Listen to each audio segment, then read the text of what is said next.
오늘은 네 번째 사순절 네 번째 주일을 맞이해서 하나님의 계명을 지키는 그리스도인들 제목으로 함께 여러분과 제가 이해하고 또 생각하고 그렇게 되어지기를 바랍니다.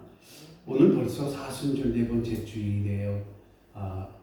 이번 주부터 사순절이 지난주 수요일부터 사순절이 시작됐습니다 라고 광고한 적이 벌써 네 번이나 지났어요. 주일이 세월이 참 빠르게 지나가는 것 같아요. 사순절기 안에는 모두 6번의 주일이 있어요. 그러니까 고난주간이 시작되는 사순절 제일 마지막 주일을 제외하고 교회는 사순절기 동안 지켜진 다섯 번의 주일을 특별한 의미를 부여하고 있고 또 그리고 각각의 이름을 붙여서 부른다고 해요. 근데 오늘 가만히 보니까 오늘 사순절 네 번째 주일에 붙여진 이 주일 이름이 뭐냐면 눈이에요. 눈. 우리 눈. 이렇게 이름이 붙은 이유는 오늘 주일을 위해 지정된 하나님의 말씀이 사실상 시편 25편의 말씀이에요. 시편 25편 15절. 그래서 시편 25편 15절에 보면은 뭐라고 기록이 되어 있느냐면 내 눈이 항상 여호와를 바라보면 이라고 기록이 되어 있어요.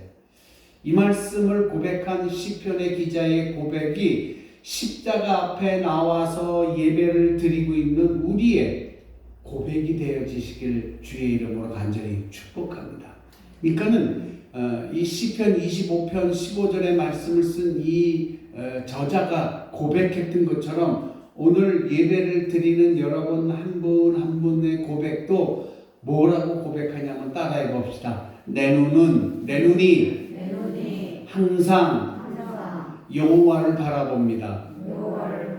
네, 시편 25편의 15절의 저자가 고백했던 것처럼 지금 여러분들께서 따라하신 이 시편의 말씀이 오늘 이 아침에 예배드리는 여러분들에게 여러분들이 고백하는 귀한 고백이 되길 주의 이름으로 간절히 축복합니다. 우리가 사물을 이렇게 바라보면서 그 사물이 무엇인지 판단할 수 있는 가장 중요한 수단이 뭐예요? 저것이 스피커다. 저것이 카메라다. 저것이 꽃이다라고 판단할 수 있는 가장 큰 중요한 수단이 뭐냐면은 우리의 눈이에요. 그쵸? 우리의 눈이 그거를 보지 못하면은 그 물건이 무엇인지를 모르는 거예요. 그런데 우리 눈이 바라볼 수 있기에 저것이 꽃나무이고 저것이 스피커이고 저것이 화면이고 저분이 누구이고 저분이 누구인가를 판단할 수 있는 아주 굉장한 수단이 바로 우리 두 눈이라는 거죠. 두 눈. 그러니까 우리 두 눈을 통해서 보여지는 사물은 우리의 뇌로 그 사물이 전달되어져요. 그래서 그 사물의 모양과 색깔 또한 움직임의 정보 등이 전부 우리 두 눈을 통해서 우리 뇌로 다 전달되어지고 있어요. 그래서 우리 두 눈이 본 것이 우리 뇌로 전달되어짐에 따라 우리 뇌가 판단하는 것이 저것은 꽃이구나. 저것은 피아노구나. 저것은 화면이구나.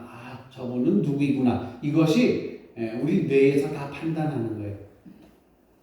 우리 이제 사순절을 맞이하면서 우리의 두 눈이 바라봐야 될 것이 있어요. 그래서 제가 눈이라는 이야기를 여러분들과 함께 나눴어요. 이 사순절 기간 동안에 우리가 바라봐야 될 것이 뭐냐? 이 사순절 기간 동안에 우리는 주님이 지신 이 십자가를 바라봐야 돼요. 주님이 지신 십자가를 바라봐야 돼요. 주님께서 우리를 위해 당하신 그 희생을 우리는 깨달아야 되는 거예요. 십자가를 바라보면서 그냥 저것이 십자가다가 아니라 그 십자가를 바라봤음에 십자가를 바라보며 우리는 생각해야 돼. 저 십자가를 통해서 주님이 우리를 위해 희생하셨구나 라는 거를.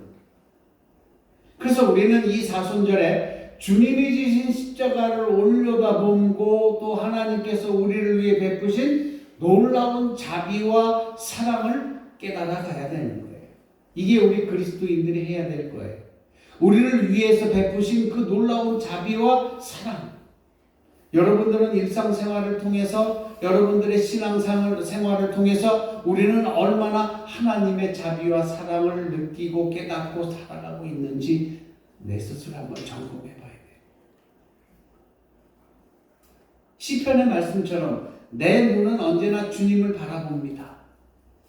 이것은 우리가 이렇게 주일날 교회에 나와서 예배 드릴 때만 고백하는 것이 아니라 우리의 일상생활 있잖아요. 우리가 살아가는 일상생활을 통해서도 매일매일 우리가 고백해야 돼요. 그리고 이 말씀을 내 가슴속에 품고 있어야 돼요. 내 눈이 언제나 주님을 바라봅니다. 이 말을 항상 내 가슴속에 품고 있어요. 비록 우리의 삶이 지금 우리가 살아가고 있는 형편들이 어렵고 힘들지라도 우리는 이런 믿음을 갖고 살아가야 되는 거예요. 우리의 삶이 우리의 질병으로 인해서 쇠약해지고 어려워요.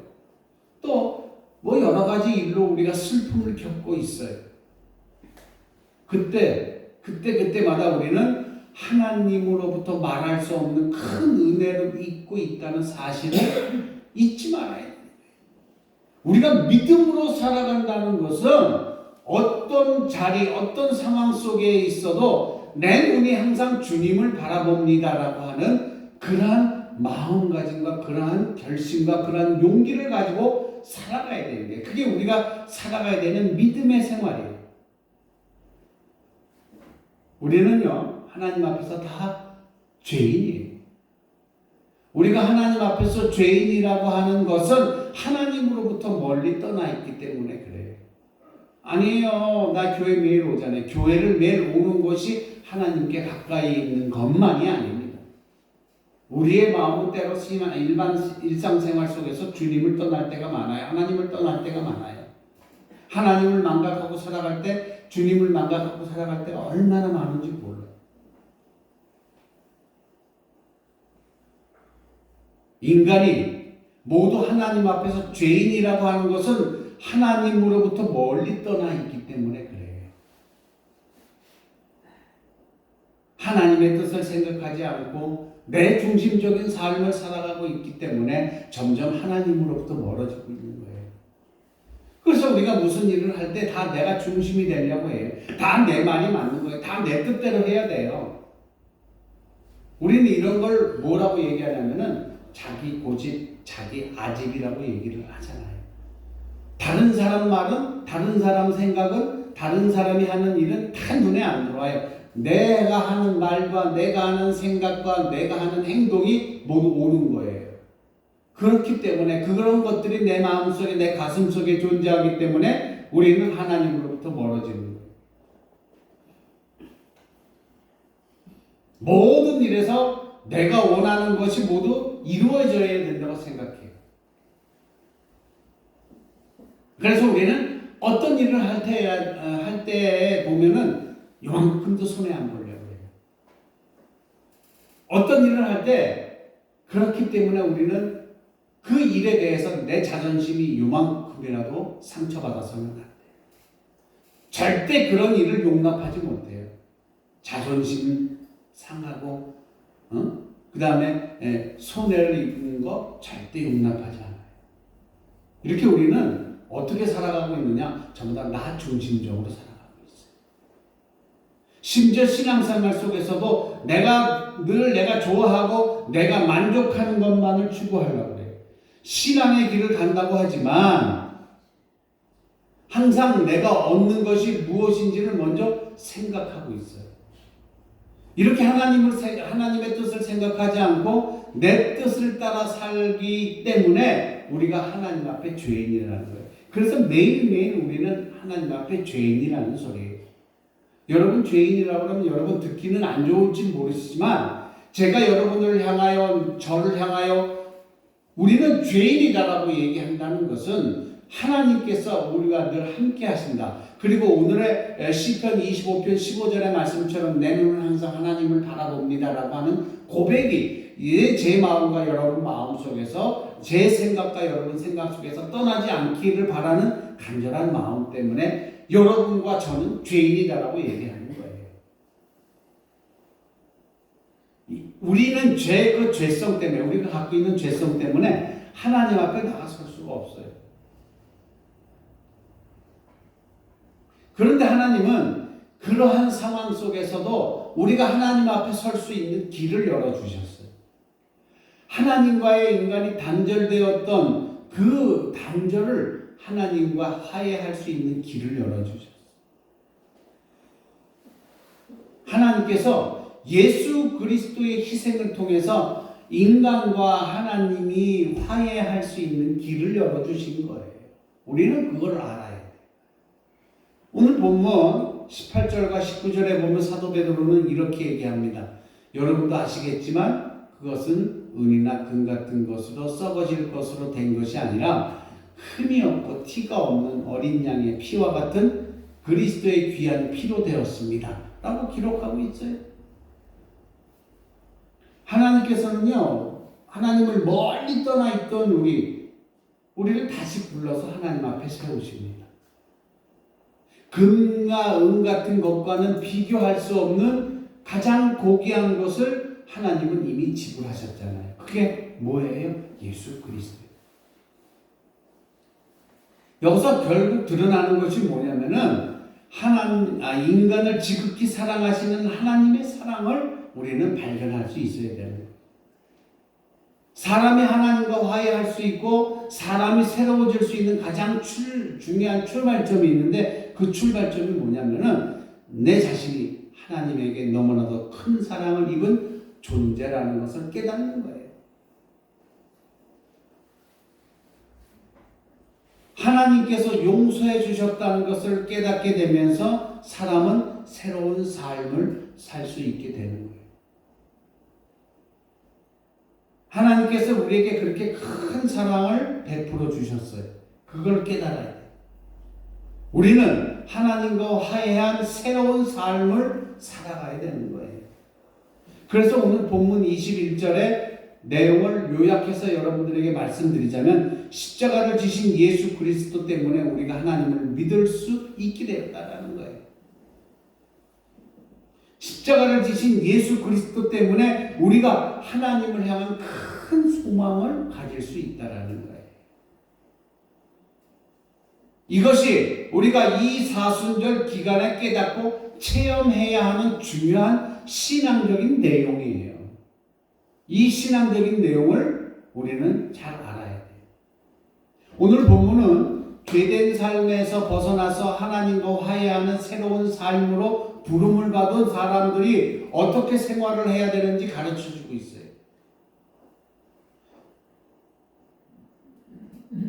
우리는 하나님과 화해를 이루게 되면, 하나님의 놀라운 사랑을 깨닫게 되면 사람이 무지해서 그렇지 하늘의 비밀을 깨우치고 하나님의 진리만 알기만 하면은 새로운 삶을 살 수 있어요. 그런데 그걸 못해요. 왜? 우리가 무지해서 그래요. 그런데 오늘 본문에서 베드로 선생님은 뭐라고 얘기했냐면은 13절에 그러므로 여러분은 마음을 단단히 먹고 정신을 차려라 이렇게 얘기해요. 그리고 나서 그 다음에 예수 그리스도께서 나타나실 때에 여러분이 받을 은혜를 끝까지 바라고 있으세요 라고 얘기합니다. 이 말을 가만히 요약해서 생각하면은 베드로는 우리에게 신앙의 비장함을 가지라는 얘기예요. 비장한 마음을 갖고 우리가 받을 은혜를 끝까지 바라고 있으라는 거예요. 독일어 성경에 보면 이렇게 되어 있다고 합니다. 이 구절을 읽으면 여러분의 마음에 허리띠를 단단히 동여매십시오. 그리고 정신을 바짝 차려야 합니다.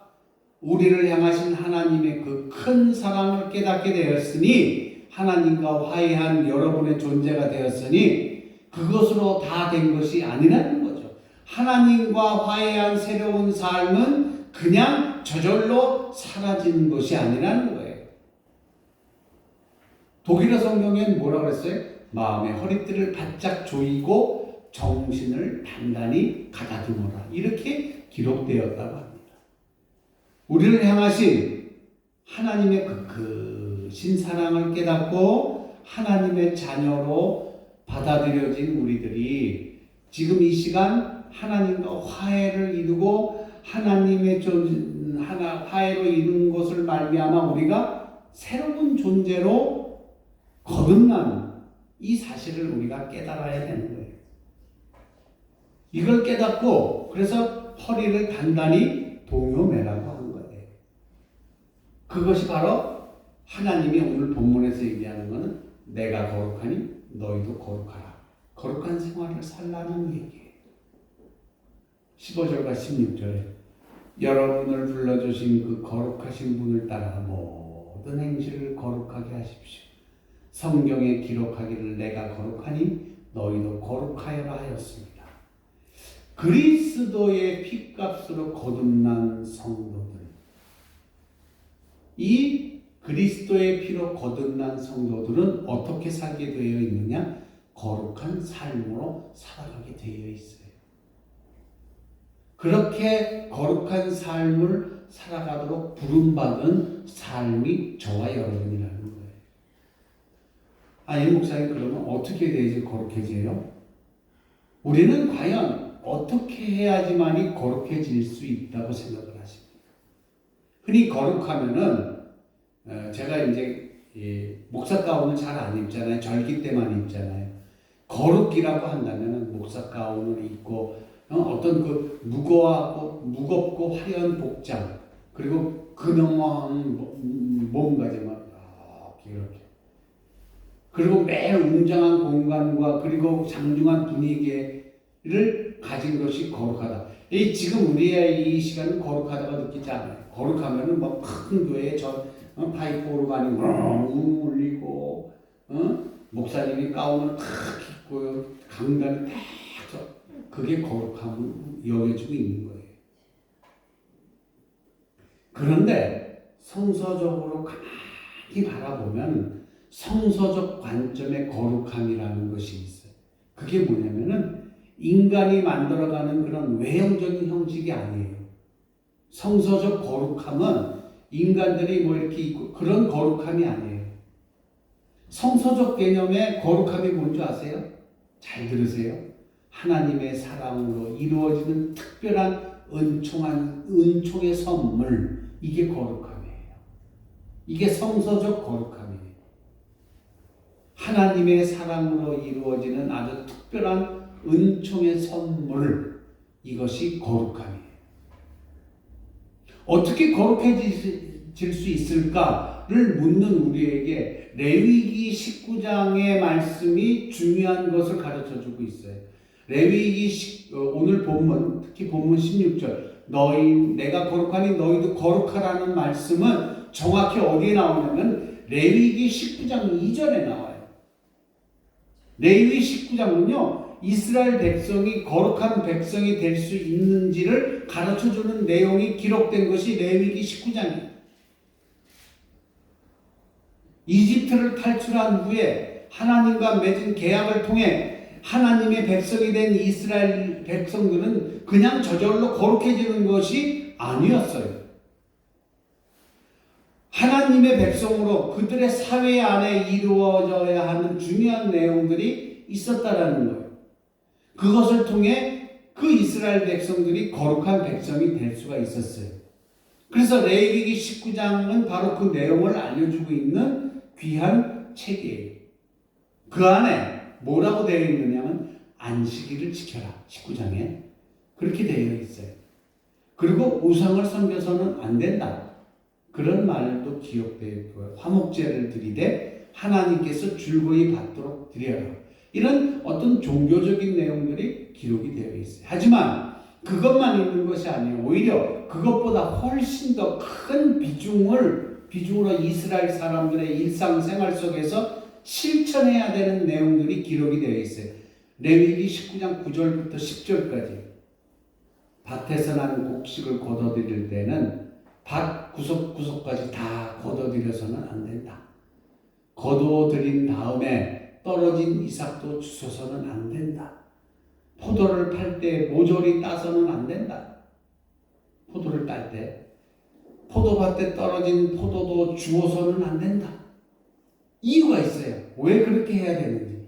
가난한 사람들과 나그네 신세인 외국 사람들이 죽게 그것들을 남겨두어야 한다. 내가 너희의 하나님이다. 그런데 이 너희의 거룩한 백성의 하나님이다. 이거예요. 그리고 19장 33절과 34절에 외국 사람이 나그네가 되어 너희 땅에 너희와 함께 살 때에 그들 또한 억압해서는 안 된다는 거예요. 너희와 함께 사는 그 외국인이 그 외국인 나그네를 너희의 본토인처럼 여겨라 이거예요.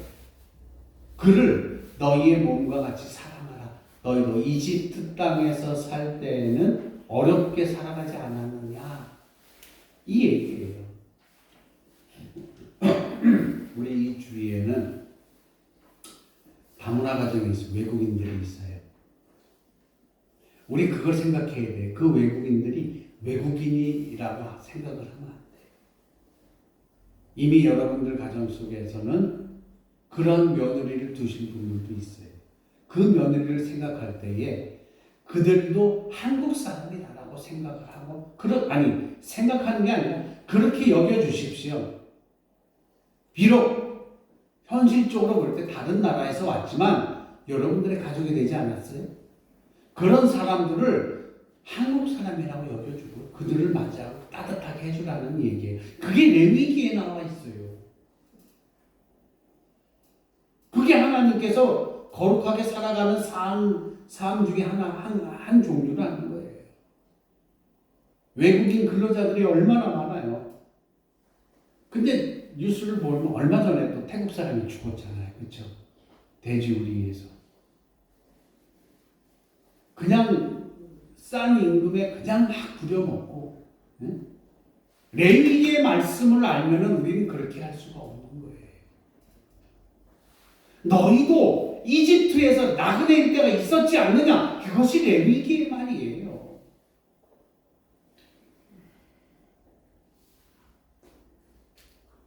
요즘 한일 정상회담 때문에 말이 많잖아요.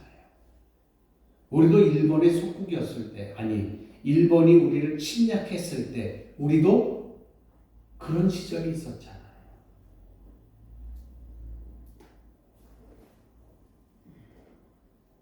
이렇게 어렵게 살아가는 이웃에 대한 은밀한 배려가 있는 사회가 하나님께서 무슨 사회라고 그러냐면 거룩한 사회라고 그랬어요. 이웃의 아픔을 보듬어주고 또 그들을 격려하고 그들과 함께 살려고 할 때 우리는 이 작은 동화 성결교회 공동체 속에, 그리고 이 동화면의 이 공동체 속에서 거룩함을 실현할 수가 있는 거예요. 그리고 레위기 19장 11절에 도둑질하지 말라, 사기치지 말라, 서로 이웃을 속이지 못한다, 도둑질, 속임수, 거짓말, 거짓맹세, 이런 걸 모두 그만두라고 얘기해요. 이런 것들은 우리가 함께 살아가는데 꼭 필요한 신뢰의 터전을 허무는 행위들이잖아요. 진정 거룩한 삶을 사는 사람들은 이웃이나 형제와 함께 쌓아온 신뢰를 중요하게 여기는 거예요.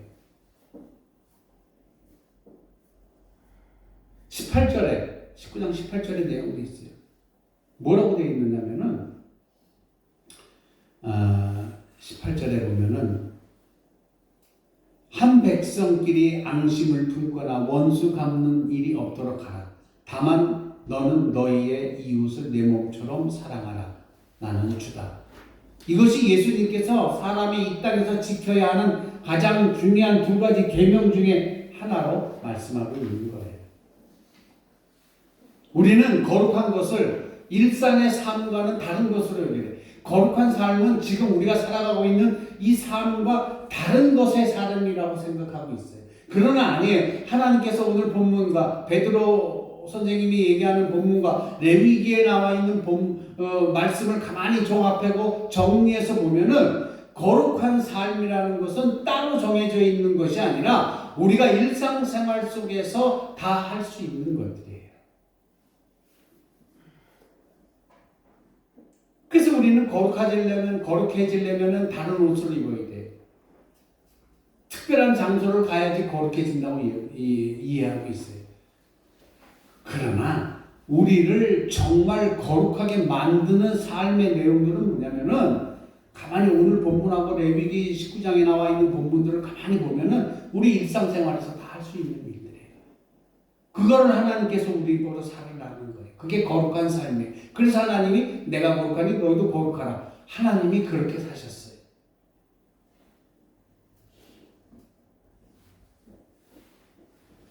제가 목회를 하면서 가운을 걸치고 예배 때 기도를 통해서 늘 거룩하고 경건한 말들을 익숙하게 하고는 있어요.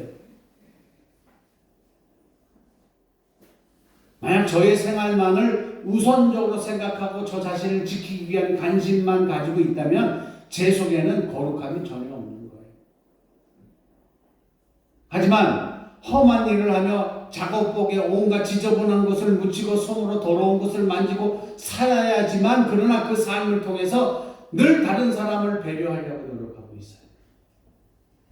그리고 그들을 도우려고 하고 있어요. 다른 사람에게 삶의 용기를 주려고 저도 노력을 하고 있어요.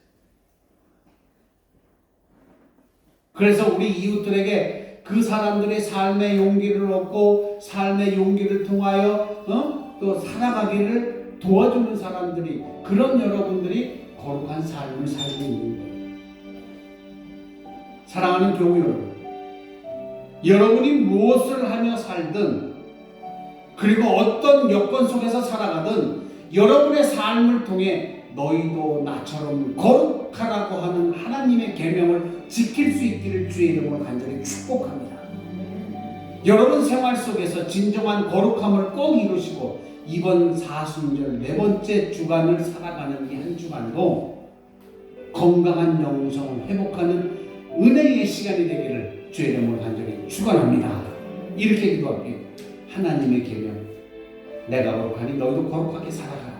일상생활 속에서 거룩하게 살아가는 우리들이 되게 도와주시옵소서. 내가 되게 도와주시옵소서라고 우리 다 같이 눈 감고 고개 숙이고 하나님 앞에 잠시 동안 소리 없는 기도 드리도록 하겠습니다. 기도하시겠습니다. 사랑의 하나님 감사합니다. 오늘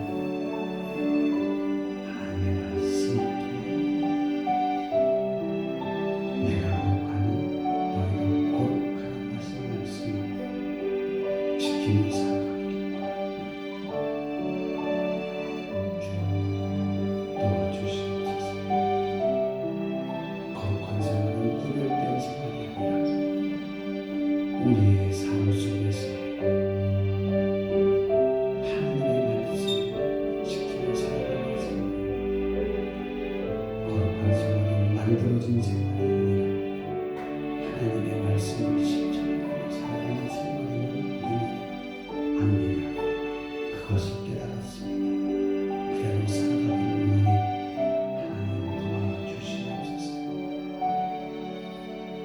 이 세상 속에서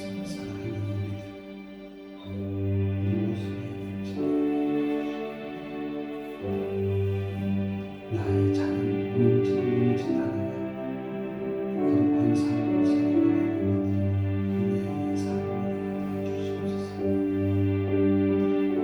하나님의 말씀하신 계명을 지켜가며 살아가는 우리에게 주시옵소서. 감사하며 예수 그리스도의 이름으로 기도드렸사옵나이다.